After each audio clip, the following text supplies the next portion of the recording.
Hello, my name's Bob Leung. I'm CEO of Woobius. And this is not going to be a professional sort of video edited blog or YouTube special blog. What we really want to do here is to explain to you in this first blog roughly what Woobius is all about and how it actually works in an architectural office. I'm an architect myself. James over here is also an architect. And together we're just going to talk through very roughly how architects actually use Woobius on a real life project. So James, why don't you tell us more about your project that you're working on now? We've just finished a meeting. We've had all the engineers here and we've had the fabricators. This is a real life project which is going on site. And just as a snapshot, I've pinned up some of the work from that meeting. And it gives you an idea of that we're looking at the typical sections, the structural engineers' drawings, some cladding details, and the fabrication drawings themselves. And then there's some visuals of the project. But what this is really is it's a snapshot of some of the information that goes into quite large construction projects. And there's a huge amount of collaboration that goes on between us, the lead architect and lead designer, and the rest of the design team. And to ensure that everyone knows what they're doing and are working on the latest drawings, we've been using Woobius as the collaboration hub.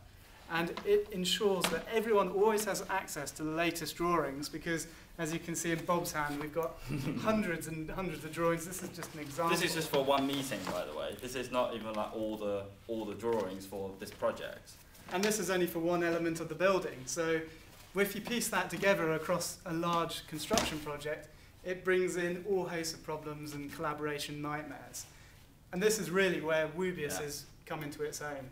So yeah, well, anyway, let's conclude then with sort of how Woobius actually work in true architect style, which is sort of just to sketch it on the wall. Sketch it on the wall, which is kind of what we do.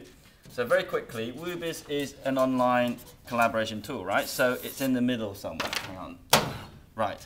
So and this is, say, one project. And then what you have is say, the architect producing, this is his company, that might be the main guy, doesn't really matter, and he's producing a set of drawings, like the ones that you kind of seen on the wall around here. And then he would put that onto Woobius, which then means that other guys can then get it out. So that might be our engineer, okay? And then he used that information then to produce some drawings back and then feed that back. So then they're looping. And then you've got basically other companies, all producing different information, relying on the architect's information. And more importantly, though, is the system keeps tracks of which one is the latest revision. So if the architect updates this drawing, for example, right, then that goes into Woobius, and then these guys can also then get all the latest information, making sure that they are using all this stuff to avoid making mistakes, essentially. So that's sort of a very quick summary of what Woobius is all about and how it works in the sort of real life world. Over the sort of next couple of blogs, we'll show you a bit more about the architect's life, maybe even construction sites, and also how we're going to develop the mobile element. So stay tuned, and hope to see you guys again soon.